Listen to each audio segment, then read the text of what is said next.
Some of those things might still happen, but they're way less likely because they really understand that they're not allowed to jump up on you when you're, whatever, sitting on the couch. They're not allowed to do some of these things that you find frustrating.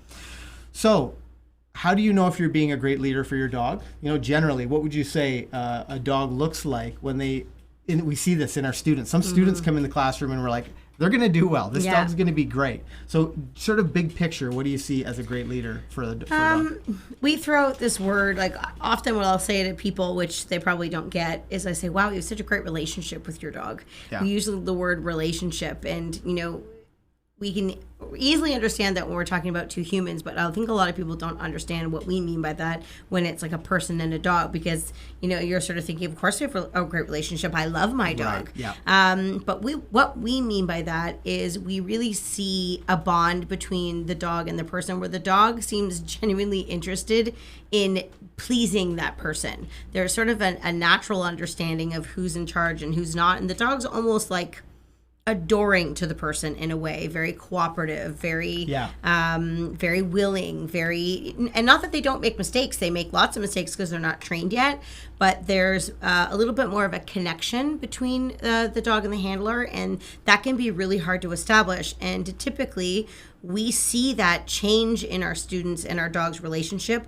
the further they get through the programs, because as the training continues, the dog starts to go, I'm seeing you in a bit of a different light. Yeah. You're pretty cool. You're going to give me a lot of direction. I can lean on you. I can trust you. I can let you do all the stressing and all the work, and I can just sit back while my leader just takes control. And then your relationship changes. And it's not just, of course, you love your dog and your dog loves you. That's not what we mean. It's more of like an understanding and a respect and a sort of different kind of love. Yeah, absolutely. Somebody's already dropping a super chat and forcing me to bring out the tutor already.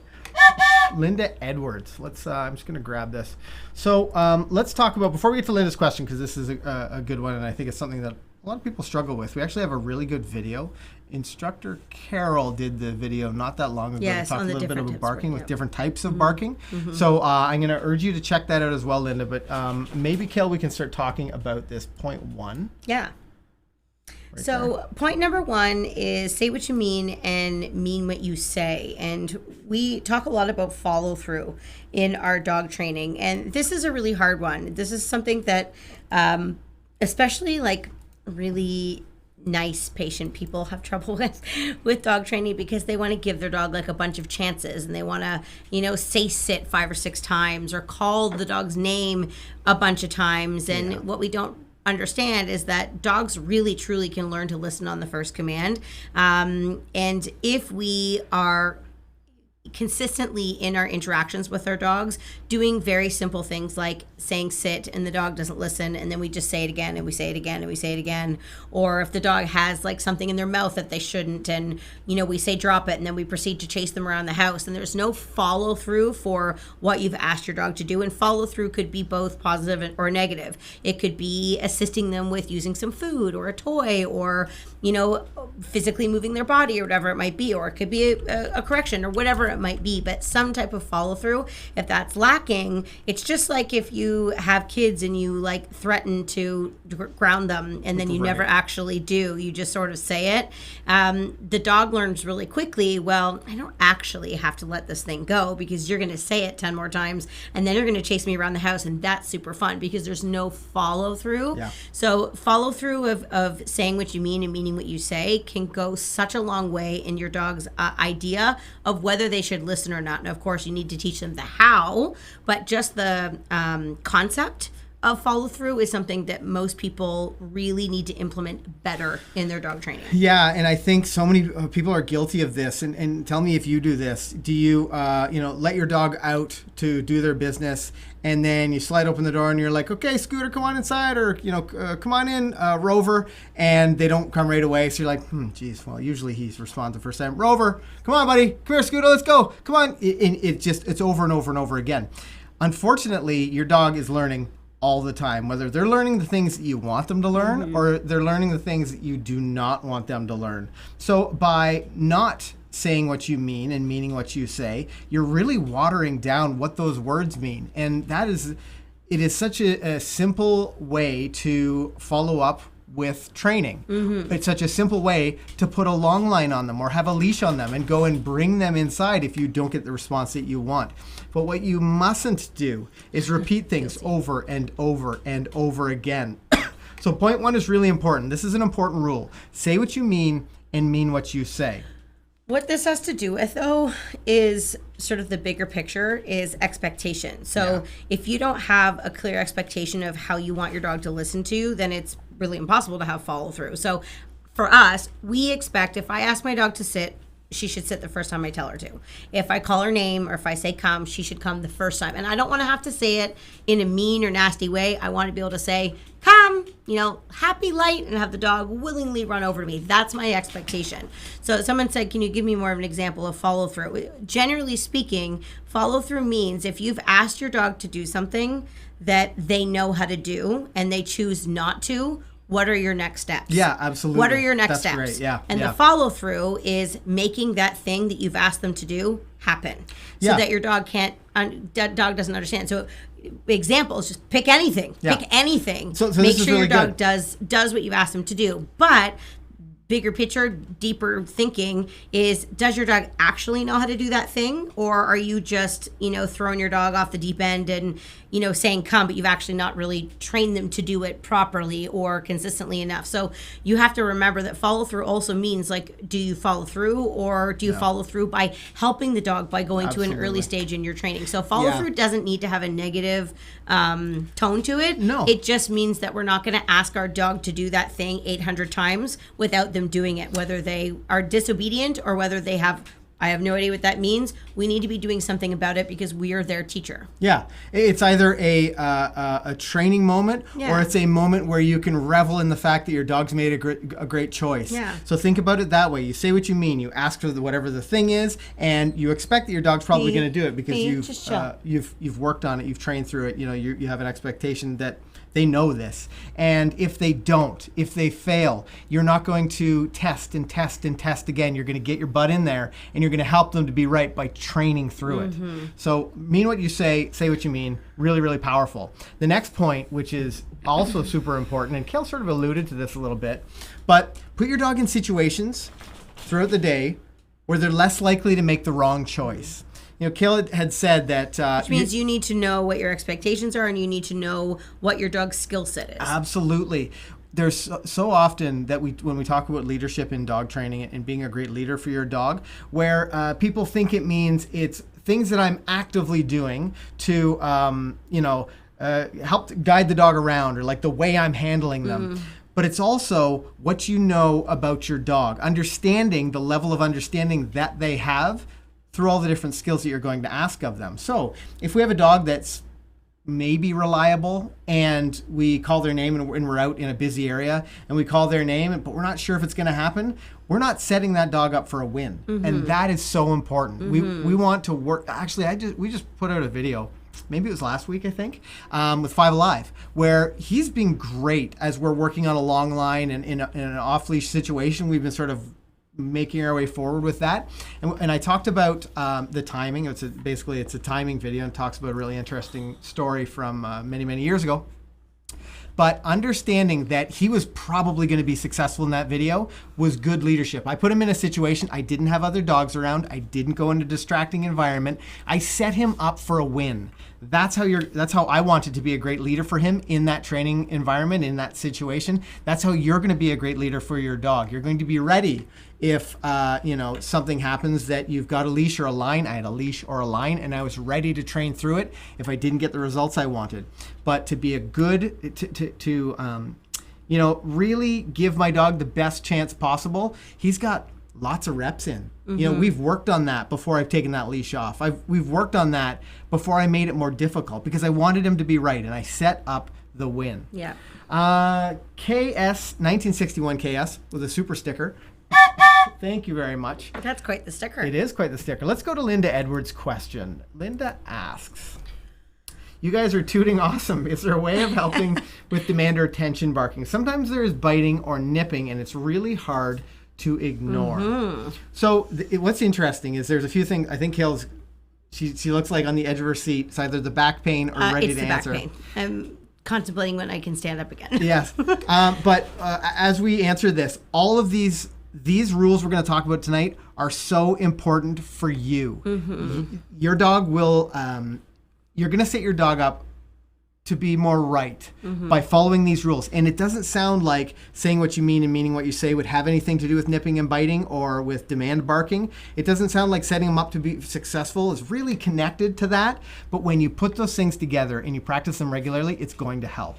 What can we talk a little bit about demand barking? What would be a good strategy for that? Yeah. So, and Ken, I wanted to say this earlier, but what Ken had said is when you sort of work on one thing, it helps other things.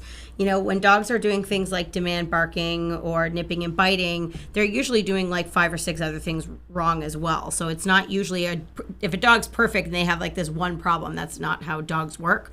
So, Linda, look at like the big picture and make sure that you're working on other things that you can fix as well, because it will sort of trickle over to this problem.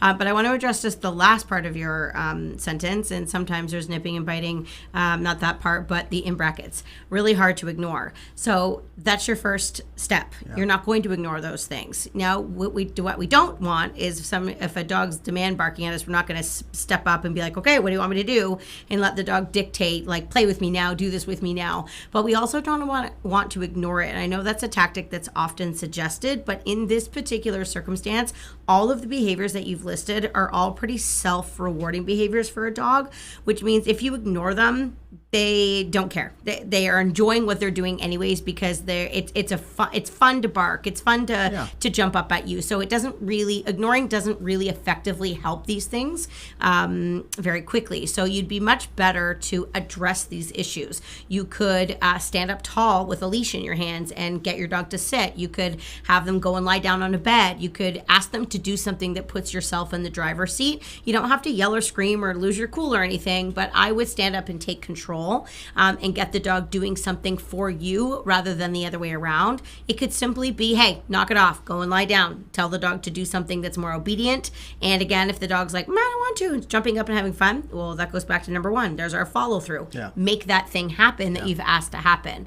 Once the dog's then doing a behavior that's more enjoyable for you, then show your dog affection, then show your dog attention. So your dog's being reinforced for better things. So the idea behind ignoring these behaviors is because we don't want to be giving our dogs attention when they're doing that thing, but we don't want to be giving the dog rewarding attention. We want to give their dog productive attention. Yeah. And then once the dog's doing something better, then we can say, okay, come on over and I'll give you a chin scratch or whatever it might be. So don't ignore, address, but make sure you're doing it in the right way. So this brings up an important point. I'm going to just stand up for a second. Yeah, for sure. I'm so sorry. I know it's when we're super talking about annoying, when we're talking about being a great leader for your dog, it's got to come in bits and bites, and I don't mean that in the literal sense, but in bits and pieces maybe is the more appropriate thing to say. But it's hard to be a great leader for your dog 24 hours a day, 7 days a week. So you need to practice good management. When you can't be there to mean what you say, when you can't be there to put them in situations when they're likely to make bad choices, then you have to manage your dog better. So give you guys a bit of a backstory. It was 15, 16 years ago, I came to McCann Dogs as a student. I had a wild and crazy black lab. She was out of control, and my vet said, listen, you have to go over to McCann Dogs. I didn't really want to go. Let's be honest. I wasn't that excited about dog training until I got over there. And I saw Deegan, my black lab, who's still with us today, she started to transform. She started to change. And one of the things that really clicked with me was Deb McCann, Kale's mom, talking to me about what leadership meant. I was just letting her run rampant. She had full run of the house. I just wasn't making good choices for her. And that was difficult for her. Why, if she could make all these choices on her own and she could self-satiate, she could be satisfied just doing her own thing, why on earth would she listen to me? Because that's work, It was so important for me to understand that I needed to manage her better. And I started using a crate, 2-year-old dog. I started using a crate. And the transformation was remarkable. Here's what I learned about crates. It's a great way to keep your dog safe. I know a lot of people struggle with house training and potty training. It's a great way to manage that because your dog's chewing things. Dog's chewing things. It stops all of those. It doesn't allow them to make the bad choices. Nipping and biting, demand barking. Demand barking, absolutely. Well, that is that's kind of where I was going with that, is that the demand barking. So was it Linda? Mm-hmm. When your dog's out of their crate, I want you to engage with them. You're going to play with them, train them, do stuff, maybe even cuddle time. But when you're not being intentional about your dog, what your dog's doing, put them in their crate. That way they can't initiate the demand barking. They can't initiate the jumping up and nipping and biting. And here's the great part. The thing that I really learned is that Deegan wasn't really that motivated to listen to me. But when I changed things a little bit, and every time she came out of the crate, it was to me. It was coming out to me so that I do something with her. Mm-hmm. Then I could just see her be a little bit more excited about listening. She was just a little bit more interested in me. She was like, oh, you're somebody that is more interesting instead of being like self-serving. Absolutely, for sure. Because I would bring her fun things. We would do great things together. And the crate made a massive difference. So understanding good management in your dog training is going to set you up to be successful. And believe me, I know we're sort of trying to deliver this condensed training plan. And I see a lot of people who have like nuisance behaviors. Start incorporating some of this stuff. Mm-hmm. Figure out how you can get those wins. Figure out how you can, follow through with the training or this, setting your dog up to be successful. And these nuisance behaviors will lessen or go away. It's really quite amazing. I mean, that's why I'm excited to teach you guys this, because it really impacted me so much. And then as an instructor, I would mention to one of our students who was maybe struggling with something like jumping up, or, they say, oh, he just goes totally nuts at 8 o'clock at night. We'd talk about some leadership plans. How do you be a better leader for that dog? And the dog comes back to class in 2 weeks or a week later. Totally different. Completely. It's really quite remarkable. I like Anne's comment. I let go of the crate guilt. And I'm wondering if you're a student of ours, because we talk about crate guilt a lot in our training classes, because a lot of people will say, I don't want to use the crate, I feel bad. And we talk about how crate guilt is a human thing, not a dog thing. And it's something you got to just let go. You got to let go of it, because they're not going to be in a crate for their whole life. This is during puppy training and young dog training, when our dogs are teenagers and they don't know how to make great choices for themselves because they're learning.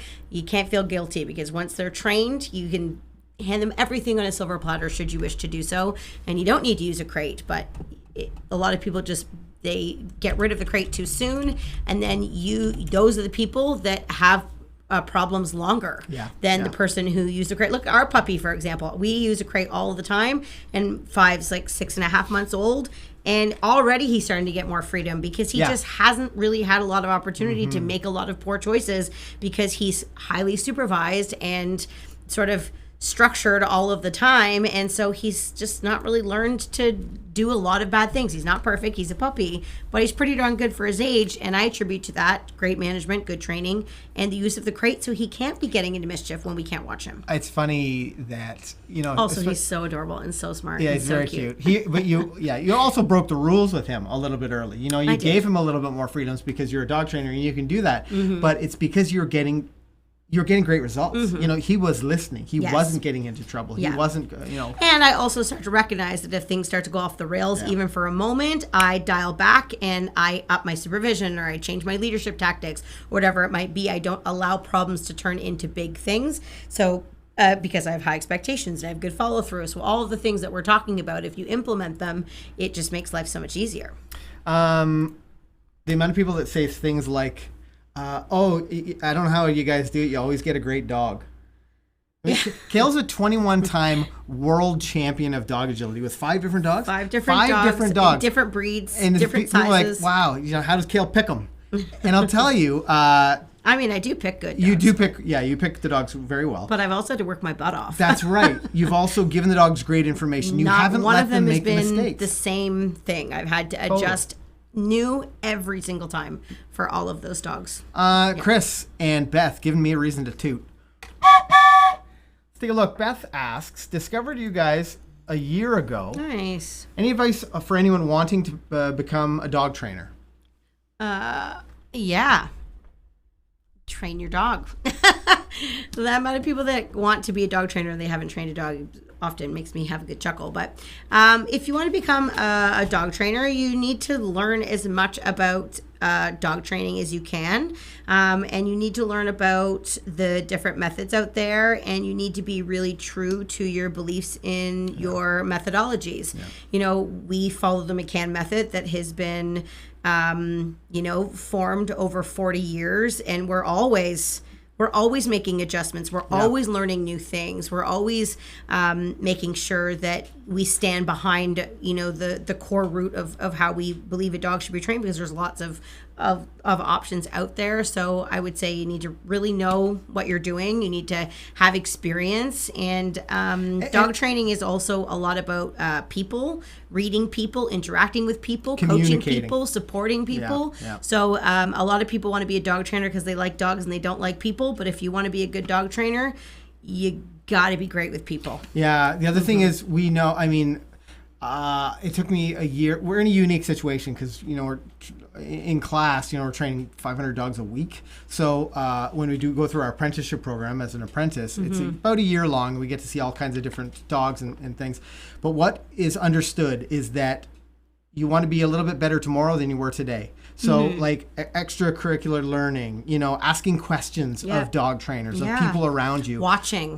Yeah, absolutely. Like, communicating in these circles is so beneficial to anybody who wants to learn about dog behavior. Surround yourself with really great dog trainers because you'll learn so much. Absolutely. Yeah. Chris, our 4-month-old puppy digs and barks in his crate when we put him down at night. We've tried tapping the crate, praising him when he's quiet, but nothing helps.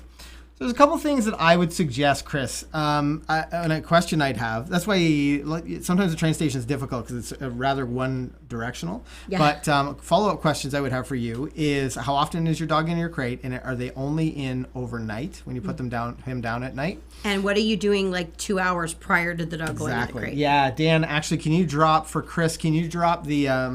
what's it called? It's something like the nighttime routine or training plan or something for your dog, because that'll be helpful.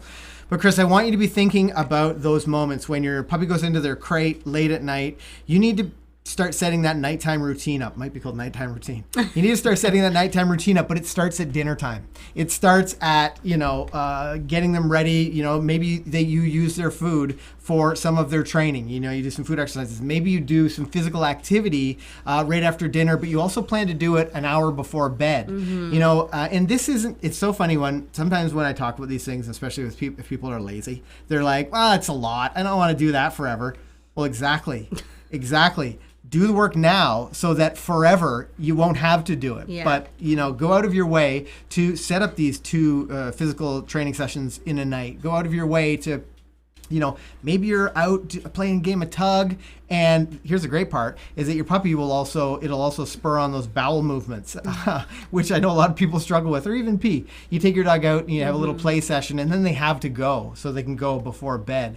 But if you put the work in now, you won't have, you'll fix these problems, and you won't have to do them moving forward. So it's really, really helpful. Yeah, I do think tapping the crate is a good method. But it's an interrupter. It is a good interrupter, but again, just make sure you're aware of like your timing, your consistency. It's not just as easy as going up and tapping on the crate and then that just works. You got to read the dog's body language. Your timing has to be good, consistent. Where's the crate located? There's lots of different things. But I think that video that was shared, if you haven't seen it before, Chris, I think it's actually going to walk you through a lot of your questions. Yeah, Chris says he's usually in the crate an hour on, hour off throughout the day. Great. So I don't want it to be so it's not as important to be time dependent, but make sure the time out of the crate is quality time. So you're doing stuff with him. You're really engaging him, because it sounds like he's got tons of energy. He should be tired when he goes to bed. That's right. Yeah. Yeah. We our moderators just sent me a version of our 24-hour training schedule, or 24 hours with your dog, and that's a great example. And I know Dan's also shared the nighttime schedule, which would be great for anybody in here who's got a puppy. So we are on to, what are we on to? 4. We're on to number 4. Oh, this is a good one, and this is something that was that I had to learn. Can you do me a favor and not highlight that, because all I want to do is look at that. Yes, for sure. Don't give your dog food for no reason. Make your dog earn it. And this I wrote this as a note. So no, you're so cute treats. Well, you can do that. But if you're struggling Maybe they're with leadership, sitting and looking at you when you're giving them a right, you're so cute treat. that's a great example. Yeah. Really, that's a great example. You know, I want you to be thinking about anytime I'm rewarding this puppy, anytime I'm rewarding this adult dog in training, they're earning this. You know, this moment is, you know, the reason for the reward. Maybe they're sitting. Maybe you ask them to go lie down on a bed. We do this. It's funny. We do a lot of interesting things, and I think after we should have videoed that. But for example, 5 now when we make dinner at home, he'll go run onto his bed. He'll just go run into the corner and lie on his bed because he earned every treat that he got. So for example, maybe with your puppy, maybe at dinner, your puppy goes and lies on their bed while you're making dinner, and you're rewarding them just for being there. You're tossing a treat from 3 feet away if they maintain position. The whole time we make dinner, 5's on the bed in the kitchen with us. We can see him.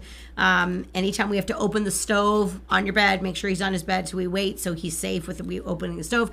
But we've been doing it consistently since he was a puppy, that he can't wait to go and lie on his bed. He lays there with his little paws crossed. He's hey guys, check me out. Look what I'm doing. Because there's been so much reinforcement there, which is a lot better than a puppy who's trying to jump on the counter to steal food or is getting in the other room while we're in the kitchen not paying attention. So it gives the dog something productive to do with reinforcement. It's that, I mean, you talk about this a lot. We talk about this a lot when it comes to students, but we're really setting our dogs up so that we're not saying, no, don't do that. Oops, hey, get out of there. Oops, don't do that thing over there. Yeah. You're being intentional about what you're doing with them, what they're doing, and what you're rewarding. So try to avoid saying no so much. That's it for sure. So that's a good one, and I thought we should bring that up. Now, next. Get daily wins. And what I mean by this is putting your dog in situations, natural training opportunities. So getting daily wins, I'll bet you, if off the top of your head, I'll bet you that there are 10 training opportunities that you're missing every single day. And what's so interesting about these training opportunities is that it's not the formal sit at your side or sit in front. These or happen lie when down. you're not actively having a training session. That's exactly right. Yeah. This is where your training, your formal structured training, meets the real world. And in between there somewhere is usually when things start to fall apart for people. But these natural training opportunities are exactly in between the real world and your formal training, because you're recognizing that, for example, you're going to take your puppy out for a pee. You go out, or your dog, or whatever. I hesitate sometimes to say puppy or dog because people think that they're totally different. It's not about the age, it's about the understanding. Yeah. So if you have a dog in training that you're struggling with something, watch the puppy videos. DIT.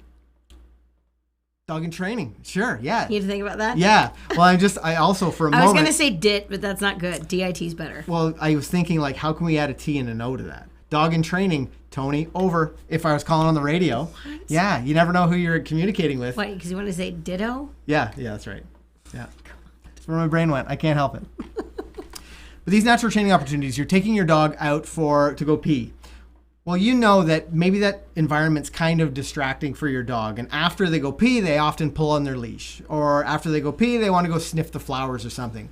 Well, what if you proactively stuffed some treats in your pocket? Or had their toy, or you were ready with praise and pet or whatever they like, so that after they did their business, you worked a couple response to names. This is where the rubber meets the road. Beat them to the punch. Absolutely. Yeah, you these natural training opportunities. Here's a very simple one. Going through a door or coming out of their crate.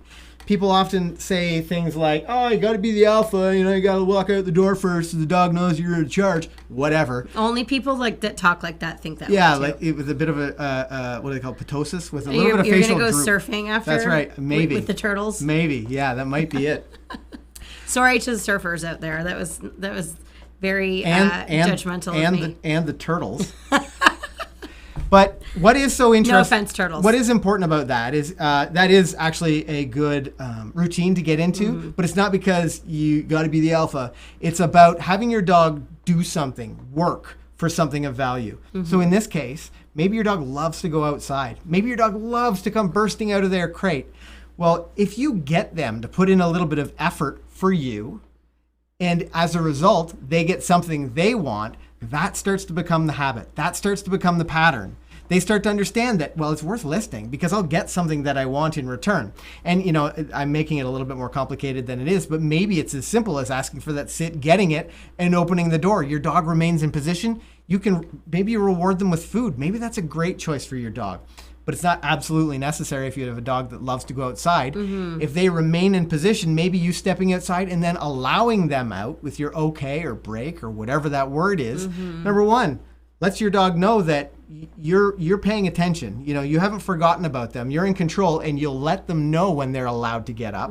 But number two, that if they work just a little bit, just a little, that they're going to get something that they love. Yeah. And that's such an important step. And for any of you guys that are struggling with nipping and biting, demand barking is a great example. You know, these nuisance behaviors that have to do with interacting with you, these leadership tips are massively important. And it doesn't, you don't think like, you know, what does that have to do with biting? This is the stuff that really makes a big difference. It's not just what you do when it happens, it's everything surrounding that. So really keep that in mind.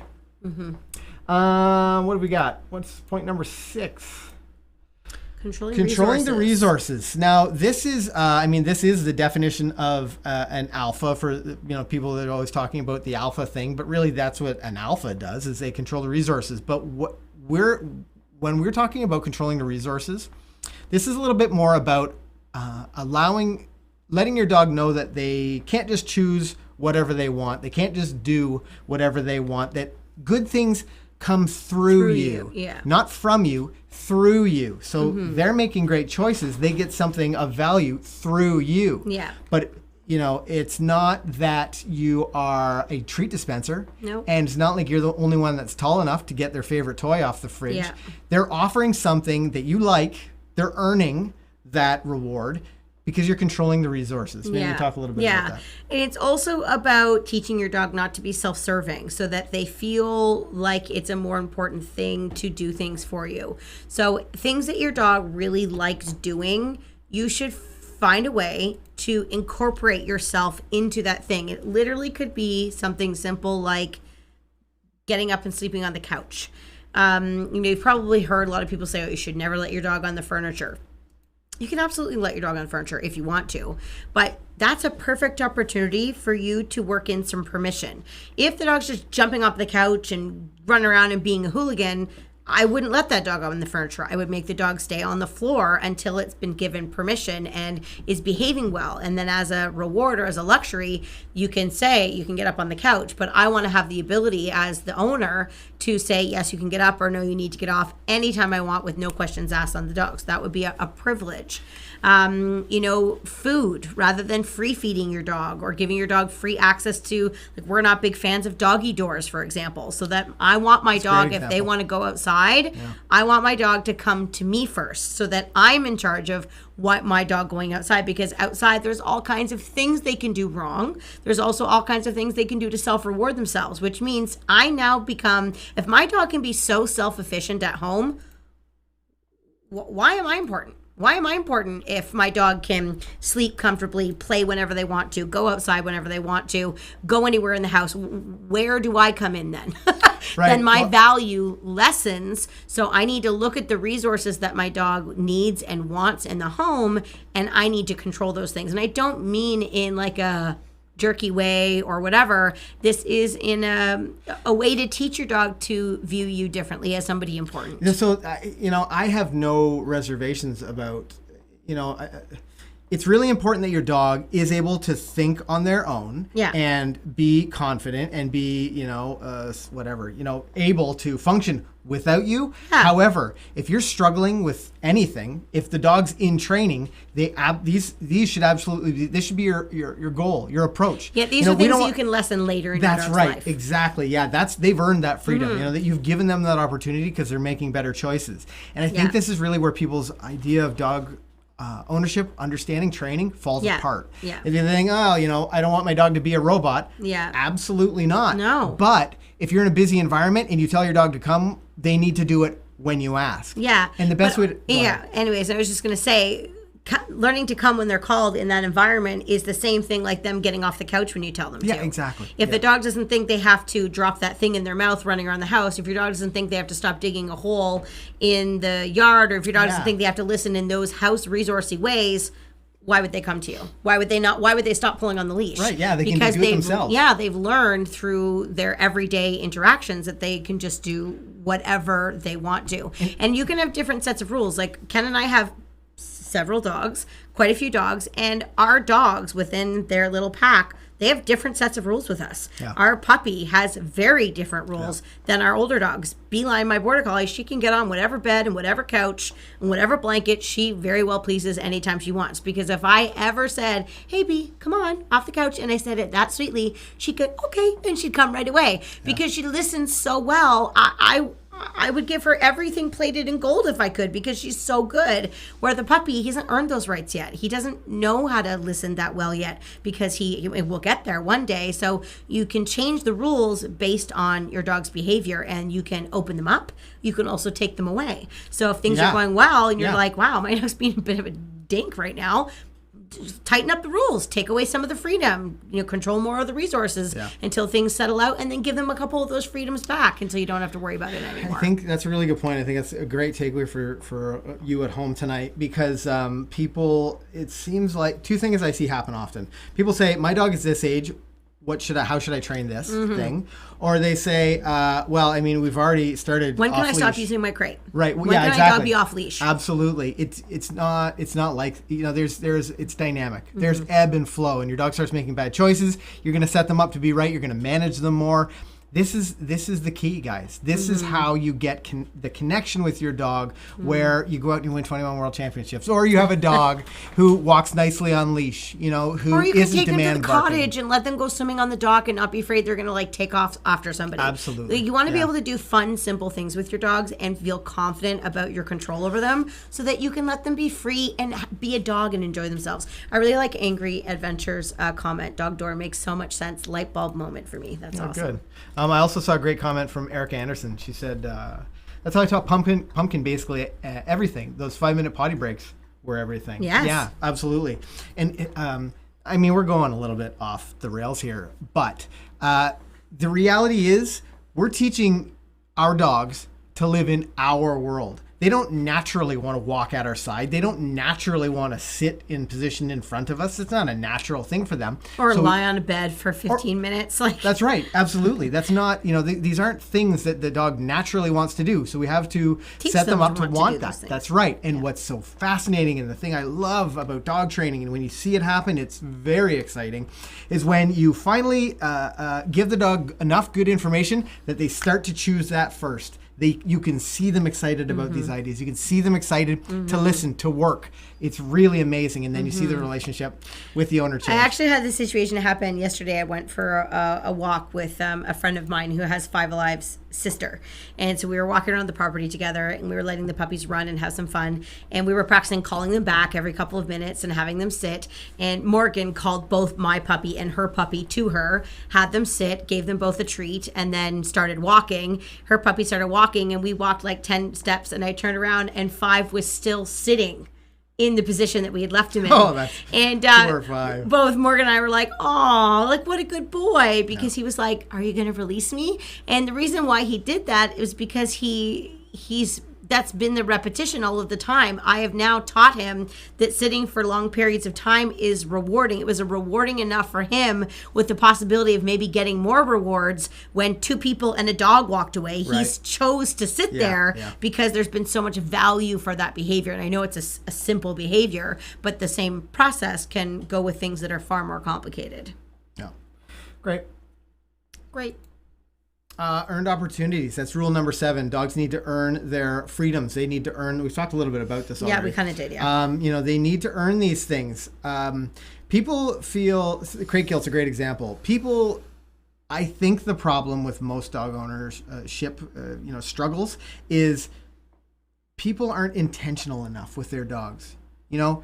It's certainly something I wasn't intentional enough until I went to training, and I realized oh man, I need to be doing more with her. I need to be intentional about it, because then we get back to the house and she wants to lie down. She is satisfied because we've played fetch. We've done engaging things with me before I, get frustrated with her barking at the window, because we have to set our dogs up to be successful. And this is a really important part of your dog ownership, that your dog earns the opportunity to be out of the crate. Your dog earns the opportunity to be up on the couch, as Kale talked about. They need to earn these things. It's not there, it's a privilege. It's not a right, it's a privilege. And when you control some of these things a little bit more, you start to see all of the points that we're talking about tonight, they get better. All those nuisance behaviors, they get better as well. So make sure that your dog, is at a point where they're likely to be successful before you let them up. Nipping and biting is like super common one. People say, oh, he goes totally crazy when we bring him up on the couch. I just want to snuggle with him, but as soon as I lift him up, he bites starts, my face. That's right, yeah. Question number one, why is the dog up by your face? Yeah, that's right. Yeah. But we understand that, your dog needs to give you some indication that they're ready for that kind of thing, because it's not really fair to them to overface them with that kind of challenge. Your puppy just wants to nip and bite and play. They explore the world with their mouths. So when you bring them up by your face and they're all really excited and they start nipping and biting you, well, you set that up. You inadvertently set up that dog to fail. So make sure you are aware of that. I found the solution to my back. Oh, what's that? This blanket. Oh, okay. It holds me in the one position that doesn't hurt. Oh, that's good. Yep. All right. Now I just look like I'm hanging out, but really it's because I feel less pain this way. Yes. Well, I'm glad that it's working. Bobby Clifford dropping the super chat, forcing me to toot. Bobby asks, how do you gauge how much this is a great question. How do you gauge how much exercise is right for your dog to use up unwanted energy? My burner is a bit of aggressive behavior when frustrated and or bored. I sort of see as like two different questions. Yes. So how do you gauge how much exercise is right for your dog? That can be a challenging question to answer, because you do want to be careful that you don't build a lot of tolerance for your dog by only doing high energy things. Right. So one of the best ways to tire out a dog or to get the dog to a better state is to do a combination of physical and mental stimulation. Because sometimes people will go out and they play frisbee with the dog and they do like 10 throws or whatever, and they do that every day. Well, pretty soon your dog's like really good at 10 throws, and to tire them out you have to do 15. And then after some time, to tire them out you have to do like 20, because the dog starts to build tolerance. And then you bring them inside and you think, why are you still so annoying and energetic? I literally just threw the frisbee for you. Yeah. It's because you've built up a tolerance. But if you do something physical and then you also do things that require the dog to have to think, have to problem solve, especially for a dog that is frustrated or bored, you need to be giving this dog more of a job to do that is that requires some thinking, problem solving, trick training, anything that can get your dog using their brain so that they're working for you is going to satisfy some of those things. And sometimes, on the flip side to what I've just said, is sometimes dogs can portray those behaviors when they're overtired because you've pushed things past the limit, or maybe they should have been in their crate like 45 minutes before, but you're still letting them sort of hang around the house, and now they're so overtired that they get into mischief. I'm not excusing the behavior. They shouldn't be doing that in the first place, but you could prevent it better by just making better management choices to stop that from happening. I like to refer to it as the thinking sandwich. And when I go out to train my dogs, oh my God, and they're in training, we'll start with some food luring exercise. You're literally looking at yourself on the monitor and laughing at how funny you think you are. It's just so stupid. It's the dumbest thing I could have said, but it's so funny. The thinking sandwich. So essentially, and we do this, we actually show this in that nighttime routine video, that nighttime routine where we're setting the dog up to be successful overnight. Yes. We do this. We do food like food luring and like some mental stimulation activities. Then we go into some energetic, active, restraint recall, some tugging, all that kind of stuff. And then we finish with more calm, relaxed exercises, whether that's some luring stuff, or maybe it's go lie down on your bed. But that thinking sandwich is a great way to like bring your dog up, off, burn off some of that energy, and then bring them back down again. It's really important to know that your puppy may be overtired, and they're going to make worse choices. They're also going to be terrible at training. Yeah. You know, you need to know that threshold when you're like, oh boy, this has gone downhill fast. So really pay attention to those exercises. Bobby says, thanks, that's really helpful. He loves agility training. I'll have to add some brain games in, not just exercise. Yep. Yep. Rose Prem also dropping the super chat. Thinking. Okay, I think Rose's question. Thank you for the super chat. My puppy is often not too interested in eating. How do I get him to eat better? This is a difficult question. This is a hard one to answer without asking you more questions because there's so many reasons why a dog could be disinterested in eating. So I guess we can just fire off some of the main reasons, but there could be more to it. Sometimes the dogs aren't interested in eating because of how they're fed. So if you are free feeding your dog, for example, by putting the food down and like letting your dog choose and graze on the food, that often diminishes the value of food and doesn't allow the dog to be as hungry. So it's much better to meal feed your dog. Most dogs really should eat their meal, their breakfast, within a couple minutes. That's what normally happens with a dog. So make sure your meal feeding would be one. Also think about where you're feeding the dog. I know we've had dogs in the past that have been pickier eaters, and they're much better when they're in a quiet place with less distractions, less going on, feeding them in the crate rather than just loose in the kitchen or wherever you're feeding them where there's more going on. That sometimes can be helpful as well. Examining what kind of food that you're feeding the dog. Be careful that you're not like adding all this extra stuff to it and using treats, because then the dog just comes to expect those things all the time. Obviously, there's the health thing. Make sure there's nothing wrong with the dog in terms of sickness. That's actually another reason why it's really good to meal feed your dog, because if you do get them on a consistent eating pattern and your dog doesn't eat for some reason, like if one of our dogs don't eat, right away we're like, okay, something's wrong. So for health reasons, that's important to do as well. Make sure that you're not overfeeding the dog. Anyways, the list goes on. I like this question, and we can apply it to a lot of the stuff tonight. Isabel Hollyland, can you guys do a video for training a dog who has a short attention span? Now, we have lots of videos where we have a puppy who's never met us before, but I think the thing that people is lost in translation, and because they don't know who these dogs are, or like who we are, they don't recognize the fact that a dog like that, we're going to follow these 9 rules. We're going to say what we mean and mean what we say. So if we're working on sit, we're going to make sure that dog learns how to sit. We're going to make sure that dog responds to name, whether that's, rewarding them for the great choice or training through it. We're also not going to set the dog up. We're going to put the dog in a situation where they're likely to win. Where was that? Number 3? 2. We're going to set this dog up where they're likely to win. So we're not going to go out of our way to wait too long before rewarding. We're not going to go out of our way to put them in a situation where they're likely to fail. We're going to be really careful about those things. So if you have a dog, Isabel, that has a short attention span, you're going to have to figure out what's that amount of time that I can get that focus for, reward, then break it off so that the dog only understands to listen. And this is something that's going to build over time, but you have to start with a foundation of winning. You have to win. Yeah. So really focus on that. I can totally appreciate it, because we have had, and we help people all the time with dogs with a short attention span. But dogs don't really have a short attention span. Yeah. It's that you haven't yet figured out how to motivate the dog and how to be valuable. Totally. All kinds of puppies and dogs have short attention spans because they haven't learned that they like learning with you yet. Yeah, absolutely. So it's not like, oh, this dog has a short attention span, but this dog doesn't. That's not how it works. Yep. That dog just finds more value in working and listening. Yep. So that's sort of where you need to start by some of the things that Ken has suggested. But try not to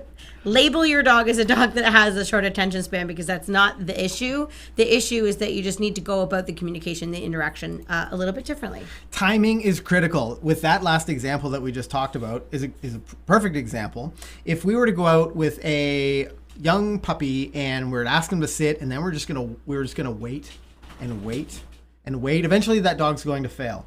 What we need to work on at the beginning is showing the dog that there's something of value if they put in some effort. So we're going to reward them pretty regularly. And then we're going to start to like space it out. And maybe we'll change up the rewards. But the timing of that is so important. And when it comes to leadership, the timing of your fix. So, catch your dog outside digging in the yard. And the dog's, dug 17 holes. That's your mistake. You come out for the 18th. That's right. Your puppy keeps having accidents in the house. That's your mistake. Your timing is critical here. And to be a great leader, you need to put in a little bit more effort. You need to have your eyes on your dog if they're out of their kennel, if they're out of their crate. You can't let them sneak away into the other room. Timing to fix a behavior, a nuisance behavior like having accidents in the house is so important. In fact, it's great to catch them in the act once in a while. If you can catch that moment, you can tell them that this isn't the thing that I want with your, hey, that moment, that interruption, that's what you need from them. It's so, that part of their understanding is so important. We don't want we want our dogs to set our dogs up for success, but we also need them to fail once in a while so that we can show them that's not what I want. Yeah. And that's why your timing is so critical. It's just like, you probably heard a million times, especially if you're, a half decent dog owner, that you come in and the garbage is all chewed. There's no sense in screaming and yelling at the dog or doing anything about it because the crime has already been committed. That dog has no idea, can't connect those two things. He will say like, oh, well, he knows what he did. He looks guilty. He looks guilty. Right. And he probably does look guilty. We have a very specific dumb dog trainer voice. Yeah. Well, I also have a dumb dog trainer look with long hair. And I need to bring that guy out. You do. But your dog probably is responding to how you're acting, because you're angry and you're being loud, or your body language tells your dog that something is up here. I need to be aware of what's going on. But it's your responsibility to have great timing. This is a massively important rule, whether you're rewarding your dog or you're trying to stop bad things that you don't like. Timing is crucial, guys. Don't overlook it. Yeah. Point 9. Focus on quality. We've talked a little bit in this show about how people have crate guilt. And I get it. If you don't think you're doing enough with your dog, you might not be. And you're worried about having crate guilt. You're worried about your dog. Dogs are a lot of work and a lot of time. Absolutely. 100%. But if you focus on quality time out of their crate, you are intentional. And it doesn't have to be training. We're not just talking about training. We're talking about exercise.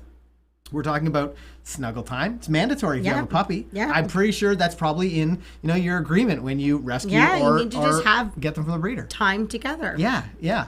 But be intentional about that time out of their crate. That way, your dog will be ready for sleeping. Your dog will be ready to go lie down in their crate when you get to the end of these training interaction sessions. But you've also, I get it. There are times when you're a puppy owner that if things aren't going right and you're like, why on earth did we get a puppy? Why did we get a puppy? We hear it all the time. People are like, oh my goodness, you wouldn't believe what happened. This thing, and the kids were yelling, and then kids were fighting, and then all this other stuff happened. You're like, oh my goodness, why? So what that means is that you need to be focused on the time that you're spending, so that it's quality, not just quantity of time out of their crate. So often we hear people say or see messages about, exactly how much time should the dog spend in their crate? Well, that depends entirely on how good you are at creating quality time. And what's your lifestyle like? For sure. A lot of people that work a lot typically have the dogs are better because they're forced to have to put the dog in the crate while they go to work. It's the people who are home all the time usually have the worst behaved dogs because they give their dogs so much freedom because they're home and they don't need to have a lot of rules. But, the quality time is really important. And, in our programs, we teach a lot about, like, if you have 15 minutes and that's all you have, until your dog has to go back in the crate for 4 hours because you have to go to work or whatever it is. what do you do in those 15 minutes to like really affect change? Because going for a 15-minute walk, that's not going to do it. Somebody had asked before about tiring their dog out. So, we give you ideas on physical and mental training so that 15 minutes is more than enough time to tire a dog out before putting them in a crate for a couple hours for you to go and do your thing. But you need to know what to do with your dog in order to tire them out in a good way. Tire them out in a good way so that when they go in their crate, they feel satisfied. They've had, they've used their body, they've used their mind, they've had, some play, they've had a drink, they've had a poo. They feel great. Right. Put them in their crate. And then you all can the puppy things are sorted out. They've had a drink, they've had a poo, they've had a play. Yeah, the poo's important. And then you can, put them away and you can do your own thing and then get them out and rinse, wash, and repeat and do the whole thing again. The thinking sandwich. Yeah. I'm getting a t-shirt that says that, I think. Mm-hmm. We'll all get sweaters. It makes me feel like I have a cotton ball in my mouth when you say that. Yeah. I don't know why. It gives me sound. like I don't like it. Maybe it's your back. The 9 rules that are going to indefinitely... What? I said maybe. The 9 rules that are going to completely change your dog training. Number 1, mean what you say. Number 2, set up wins. It's so important. You want to put your dog in situations where they're likely to make the right choices. Number 3, good management. Boy, oh boy, does good management make a difference. Whether that's a house line, a long line, a crate, maybe it's baby gates. That can make a huge difference in your training. Earned rewards. Make your dogs put in a little bit of effort. Don't feed them for nothing. If they understand that they get rewards when they sit, for example, when they go lie down on their bed with our little puppy. Anytime we take out, the pots and pans, whoop, over he goes, lies on his bed because we've taught him to earn some rewards. Whoop. Get daily wins. The natural training opportunities that you're going to encounter every single day are the bridge between your formal training and the exercises that you do in the living room, in the yard, where you're like, well, this isn't that much fun. I just want to get to this point. This is the thing that's going to get you there, these natural training opportunities. All kinds of wins. And if you're jumping in late, and definitely scroll back, rewind back to that part of the show because we talk a lot about some natural training. Just watch the whole thing. Just watch the whole thing. Or watch the whole thing. Number 6, control the resources. This means, good things come through you. Your dog makes a great choice. They get something from you. Maybe it's even pet and praise. Doesn't always have to be food or reward or food or toys. But control the resources. If you have a dog who's struggling with nipping and biting, you don't have 4 bully sticks out and, half a beef bone on the ground. You're going to be really careful about what your dog has access to. Number 7, earned opportunities. We talked a little bit about that a couple of times. Number 8, timing is critical. Whether it's the right thing or the wrong thing, your dog needs to be getting the right information. Mm-hmm. So sometimes having... At the right time. At the right time. If they make a mistake, that's okay. That's part of the learning, but you need to be there to tell them, hey, buddy, that's not what we want you to do. Let me show you what I'd rather you do instead. Timing is so important there. And number 9, focusing on quality. There's a billion different things your dog could be doing out over the course of the day, but I want, while they're in training or while you're struggling with nuisance behaviors, maybe it's even just listening skills, focus on quality time, manage the rest of that time otherwise. Mm-hmm. I see Justin Whitney dropping the super chat. Justin says, my 4-month-old GSD sleeps well at nights in her well at night in her crate, but has panic attacks when I leave the house. German Shepherd dog, for those of you who don't know. Yeah, despite acclimation training. What else can I do? Okay, this is good. So let's talk a little bit about how perceptive dogs are and what the triggers are that might be setting your dog up to start into that panic mode. Mm-hmm. Now, it's hard to know for sure and also, understand the severity of this. I don't know if we should read into the question too much. Well, it says, well, at night, but I have panic attacks when I leave the house. So I'm assuming you're leaving the house during the day and your dog's crated at night. So this could be like a... timing of the crate and where the dog is in the crate during the day thing. Yeah, for sure. Yeah, so make sure, Justin, that you're using your crate more often. During the day. Without your dog being able to see you. Right. Okay. Well, I mean, yes. 100% yes. I'm just trying to think of what's the best resource for Justin at this point. We have a couple of videos that we talk about when puppies cry and fuss in their crate in general. And often a great solution for that is just working it into your daily activities, daily routine.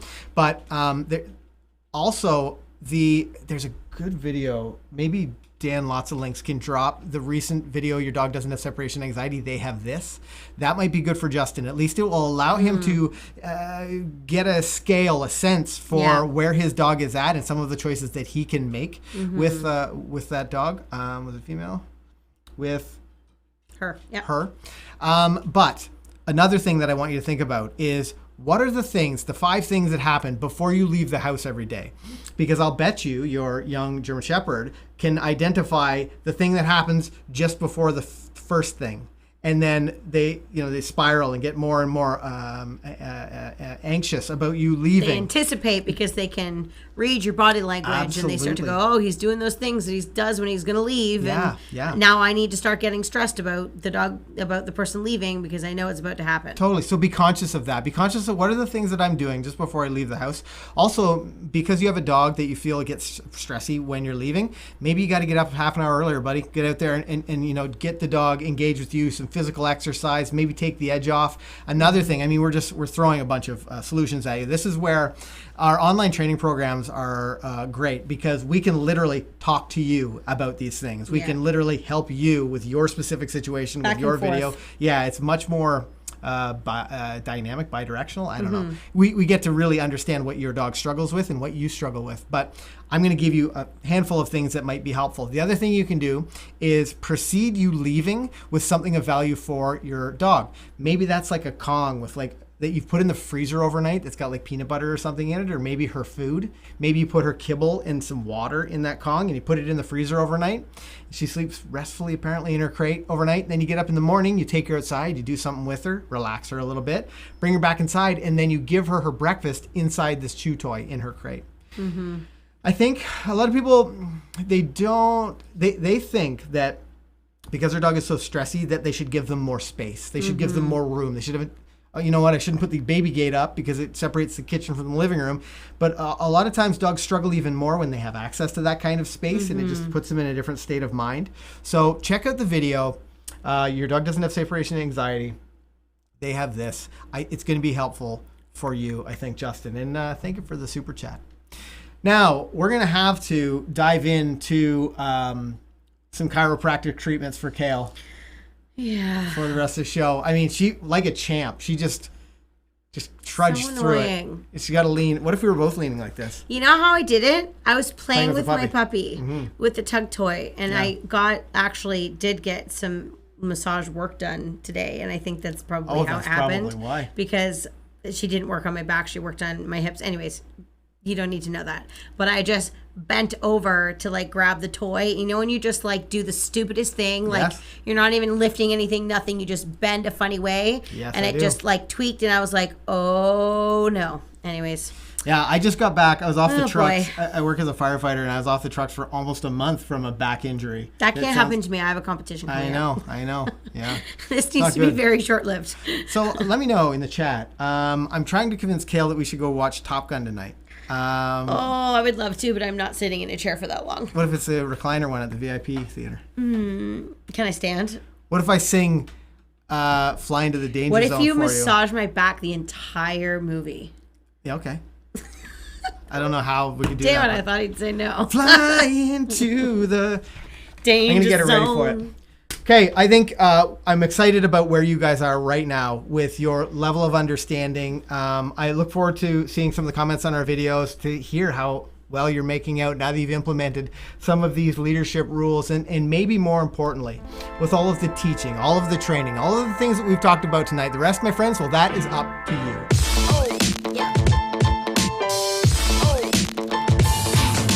We do these live streams to educate you, but more importantly, to motivate you.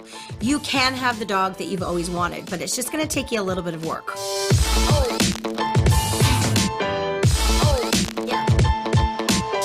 I would know, because I was just like you. Long before I became a dog trainer, I was a frustrated dog owner, but the skills that I learned at McCann's changed my life. Now, we have hundreds of videos here on our YouTube channel to help you to have a well-behaved four-legged family member. But if you want someone to guide you through the dog training process, then you should check out our Puppy Essentials program for puppies under 6 months. If your dog is over 6 months, then you could join our Life Skills program, and our instructors are going to help to make sure that everything goes as smoothly as possible in a really supportive environment.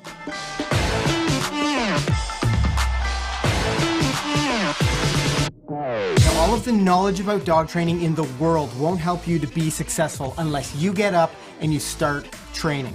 The real question is, what are you going to train next? Happy training.